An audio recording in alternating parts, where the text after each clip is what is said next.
오늘 말씀의 내용은 제일 처음 그 나사렛이라고 하는 동네에 대해서 말씀을 전하고 있습니다. 한마디로 나사렛은 별 볼 일 없는 동네라는 말입니다. 이 갈릴리라고 하는 자체가 매일 또 항상 반항하고 저항하던 세력이 살던 천민 지역이었습니다. 갈릴리는 외부 침입자들이 이스라엘을 공격할 때 가장 먼저 공격받던 장소입니다.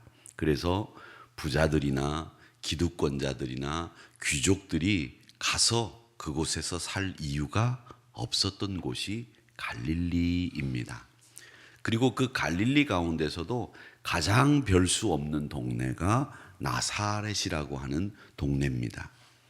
그래서 누구도 살지 않았던 그곳에 누가 살았는고 하면 소외받은 사람들, 가난한 사람들, 억압받는 사람들, 정말 힘없는 그 시대에 사람들이 살았는데, 이스라엘은 이 가난한 사람들을 가리켜서 땅의 사람들이라는 말을 늘 썼습니다.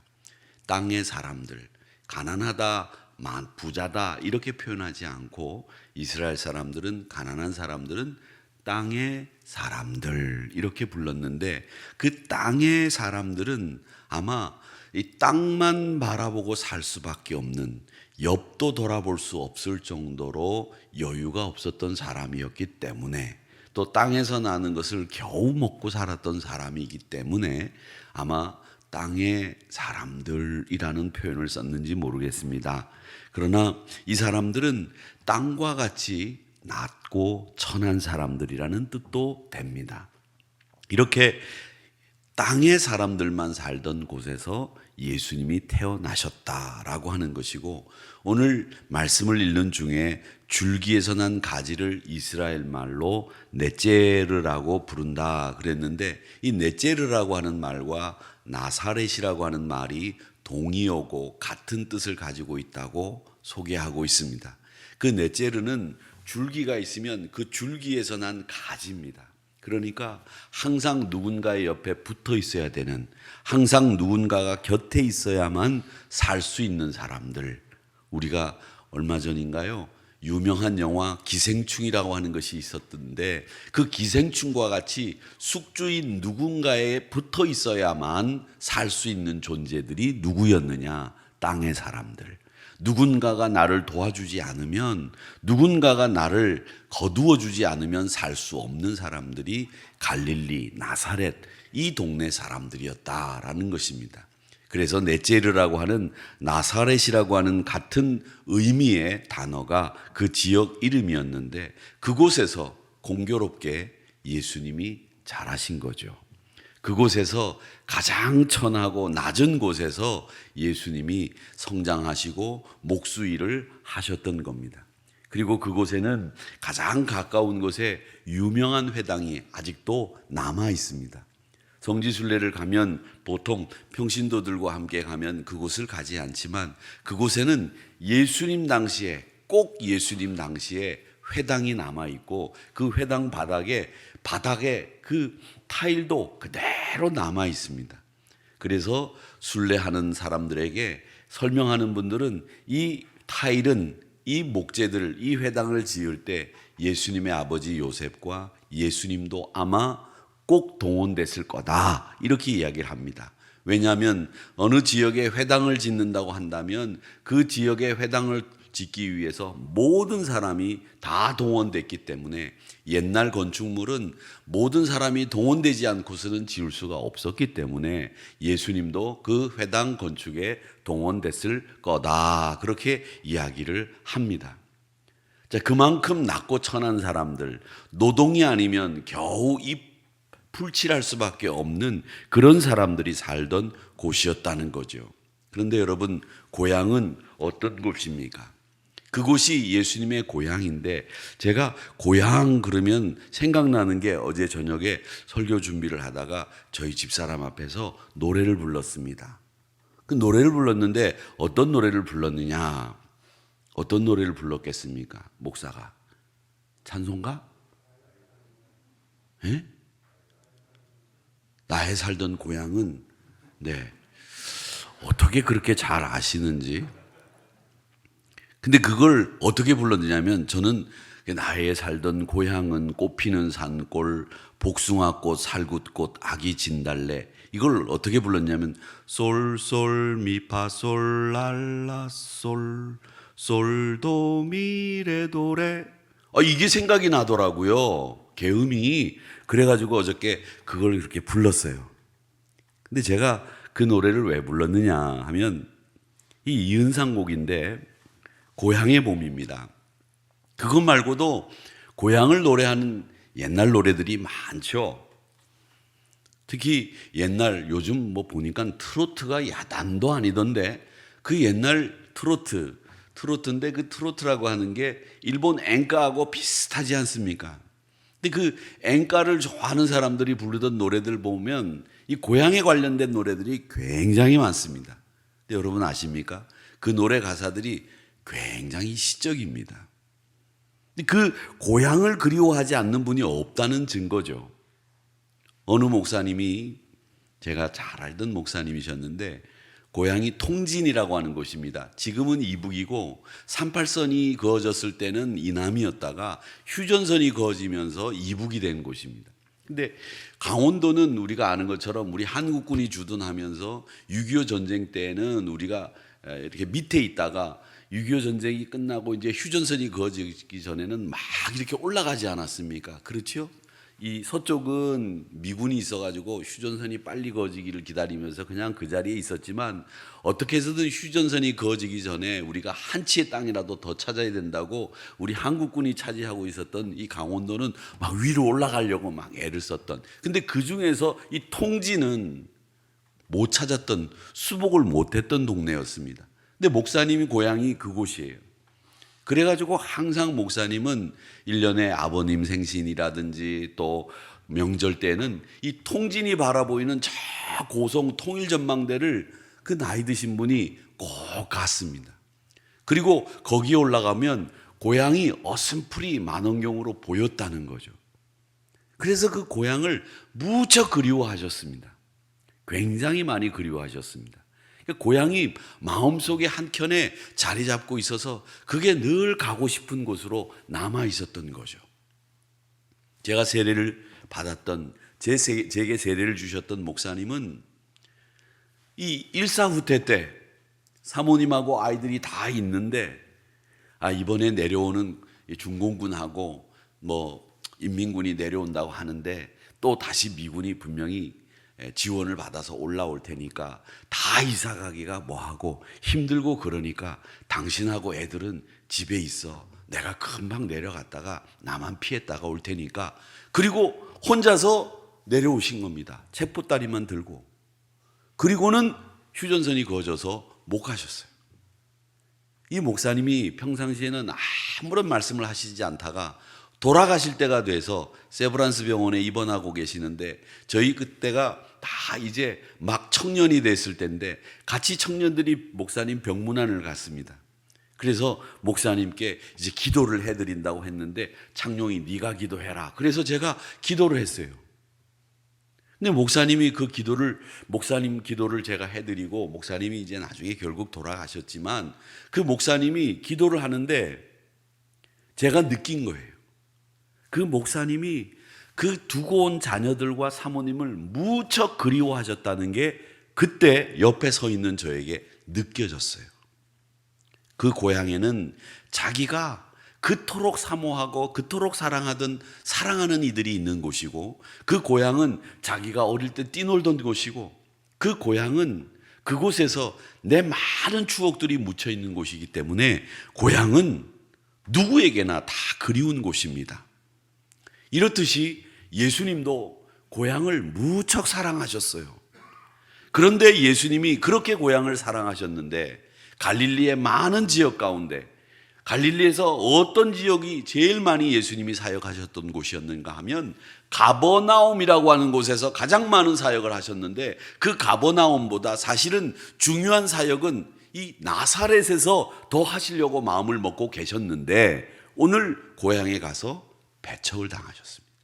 배척당한 게 아니라 심지어 고향 사람들이 예수님을 데리고 낭떠러지로 올라가서 밀쳐서 떨어뜨려 살인을 하려고 했습니다. 낭떠러지에 올라가 보면 그 낭떠러지가 밑에서 이렇게 내려다보면 굉장히 높습니다.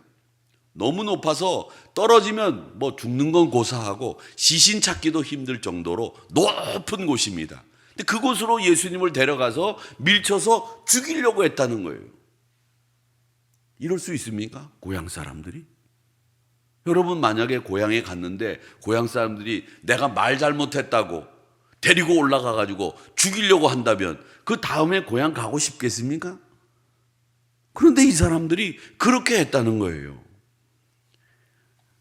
낮고 천한 사람이기 때문에 예수님이 누구도 지지하지 않는 사람이기 때문에 예수님은 그 나사렛 사람들을 지지했는데도 불구하고 그 사람들은 예수님을 반대했습니다. 배척했습니다. 그리고 심지어 죽이려고 했다고 하는 이 살인 의도를 본다는 거죠. 근데 오늘 본문은 주님을 향한 나사렛 사람들의 그 생각을 여과 없이 그대로 그려놓고 있는데 이걸 보면 우리 인간의 심성을 알 수 있는 거죠. 조금이라도 자기가 호응하지 못하고 조금이라도 자기가 이해가 안 되면 금방 웃다가도 금방 자기 비위에 거슬리면 맞지 않는다고 등을 돌리는 게 인간이라는 거죠. 그래서 늘 얘기하지 않습니까? 인간은 사랑해야 될 존재지 믿을 수 있는 존재는 아니다라는 말을 하지 않습니까? 영화 친구를 여러분 보신 줄 압니다. 유명한 영화이기 때문이죠. 그리고 또 제가 그 영화가 나올 때 그 동네에 살았기 때문에 근데 그 영화를 보더라도 결국 죽이고 죽는 모든 사람들이 누구의 손에 의해서 죽이고 죽느냐? 다 친구에 의해서 죽고 죽습니다.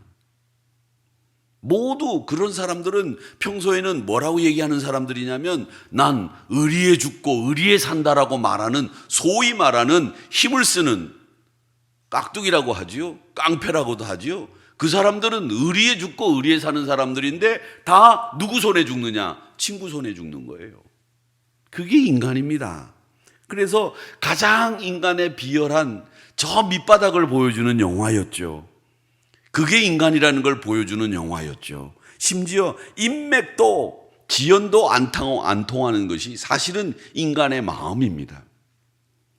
그 다음에 오늘 여기 말씀해 보면 이 선지자의 이야기가 나오는데 이게 문제입니다. 왜 이 나사렛 사람들이 예수님을 그렇게 배척했느냐? 예수님을 왜 죽이려고 했느냐? 그 이유가 이 선지자의 이야기에서 다 정리가 됩니다. 이사야 선지자 이야기를 예수님이 회당에서 하셨고 그 다음에 엘리야와 엘리사 이야기를 예수님이 하신 겁니다. 이사야 선지자는 예수님이 태어나기 800년 전 사람입니다. 근데 예수님이 태어나기 전 800년 전의 사람인 이 이사야가 예수님에 관련된 이야기를 쭉 하셨어요.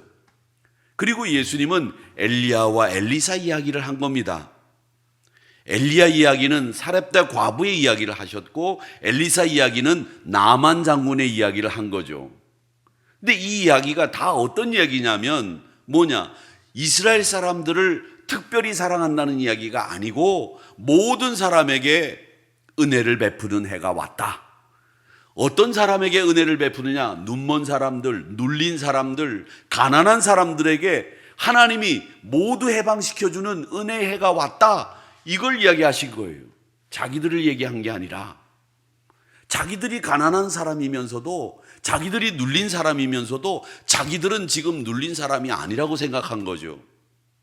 예수님은 하나님의 은혜, 하나님의 자유함이 하나님의 해방됨이 우리에게 찾아왔는데 그게 누구에게냐? 가난하고 눌리고 눈먼 사람들에게 찾아왔다. 그런 다음에 하신 이야기가 뭐냐? 엘리야 시대에 오직 구원받은 사람은 그 많은 이스라엘의 홀로 된 여성들 중에서 사렙다 과부 한 사람이다. 이방 여자다. 이스라엘에 그렇게 많던 엘리사 시대의 문둥병자들 중에 고침받은 사람은 이방 사람, 아람 군대 장관 나만이라는 사람 한 사람밖에 없다. 이방인들에게 하나님이 치유와 회복의 능력을 베풀어 주셨다. 이 얘기를 하신 거예요. 그러니까 이 가난하고 천한 곳에서 늘 소외받고 억압받고 남에게 뺏기던 이 나사렛 사람들도 발끈해서 자기들을 하나님이 사랑하지 않는다고 자기들을 버리신 것처럼 이야기하는 예수님을 향해서 죽이겠다고 낭떠러지로 끌고 간 거라는 얘기죠.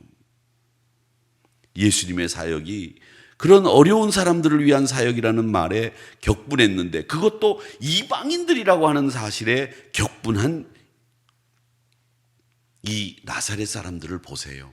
게다가 이 사람들이 격분한 데는 이 이면에 또 하나가 있습니다. 뭐라고 돼 있습니까? 이 사람이 누구냐? 22절에 보면 요셉의 아들이 아니냐? 이 말은 무슨 말이냐 하면, 야, 지까짓 게 뭐라고? 우리말로 바꾸면 그 얘기예요. 22절 말씀은 우리가 아주 점잖게 요셉의 아들이 아니냐 이렇게 되어 있지만, 이 말은 우리말로 바꾸면 적나라하게 번역을 하면 이 말입니다.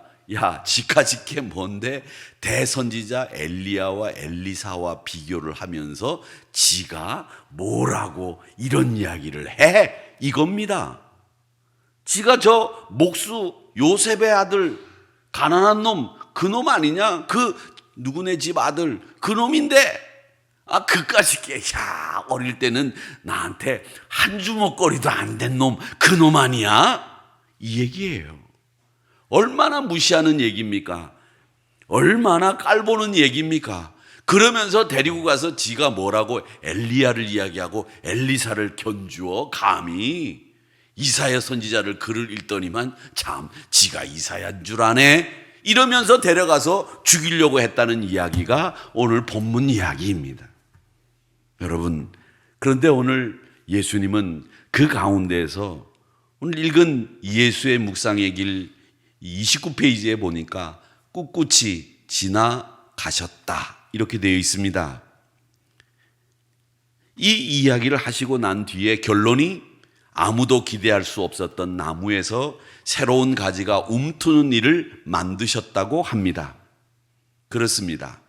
하나님은 우리를 통해서 새로운 싹을 키우고 나올 수 있도록 도우시는데, 오늘 우리 묵상의 길에서 본 것처럼 습관과 인습을 타파하고 굳은 살 같은 우리의 신앙, 우리의 마음, 이런 것을 뚫고 나와야 새싹이 돋는데, 그 방법이 뭐냐? 예수님이 꿋꿋이 그들 사이로 지나갔다는 얘기죠.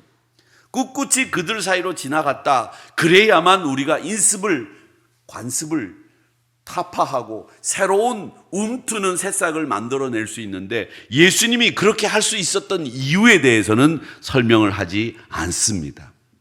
그런데 저는 이 말씀을 묵상하면서 예수님이 자기를 죽이려고 하는 사람들 사이에서 꿋꿋이 걸어갈 수 있었던 이유는 한 가지라고 생각합니다. 한 가지. 그건 뭐냐? 이 모든 것은 하나님이 계획하시고 하나님이 하시는 일이다 라고 하는 분명하고 확고한 생각을 가지고 있으셨기 때문에 담대하게 그 자리를 꿋꿋하게 지나갈 수 있었던 거예요. 왜 그 사람들이 붙잡지 않으려고 했겠습니까? 왜 그 사람들이 죽이려고 낭떠러지까지 끌고 갔는데 예수님을 그냥 지나가게 했겠습니까? 그 예수님의 위세, 아우라에 눌린 거예요. 근데 그 예수님의 아우라와 그 기세는 뭐였느냐? 근거가 이 모든 일은 하나님이 하시는 일이다 라고 하는 확고한 생각을 가지고 계셨기 때문에 그 자리를 꿋꿋하게 지나갈 수 있었고, 그 모습을 가지고 누가는 우리에게 이렇게 얘기합니다. 그런 모습이 있을 때에 우리는 인습을, 그리고 관습을 타파하고 굳은 살과 같은 곳에서 새싹을 웅투게 할 수 있다, 이렇게 이야기를 하고 있습니다. 이게 하나님의 일임을 믿을 때 역사가 일어나는 겁니다. 그러니 사랑하는 성도 여러분, 여러분들이 말씀 안에서 순종하고 말씀대로 사신다고 한다면 이 모든 일이 하나님 안에서 이루어지는 일임을 확신하시고 언약 가운데 거하시기를 축원합니다. 그럴 때 죽음의 자리에서 꿋꿋하게 나올 수 있는 겁니다. 그럴 때 우리가 관습과 인습을 타파하고 하나님의 말씀대로 세워지는 새로운 나라를 볼 수 있는 겁니다. 그걸 오늘 우리는 이 새로운 사역이 움트는 자리에서 발견하게 되는 진리입니다. 하나님이 하신다 라고 하는 이 새로운 자리에 움트는 새싹이 나오는 이 동기를, 원인을 여러분 분명히 아시고 하나님이 하시는 우리의 그 놀라운 일들을 경험하는 하루가 되시기를 바라면서 오늘 하루도 복되고 즐겁고 기쁨이 활기가 가득 찬 하루가 되시기를 주님의 이름으로 축복합니다.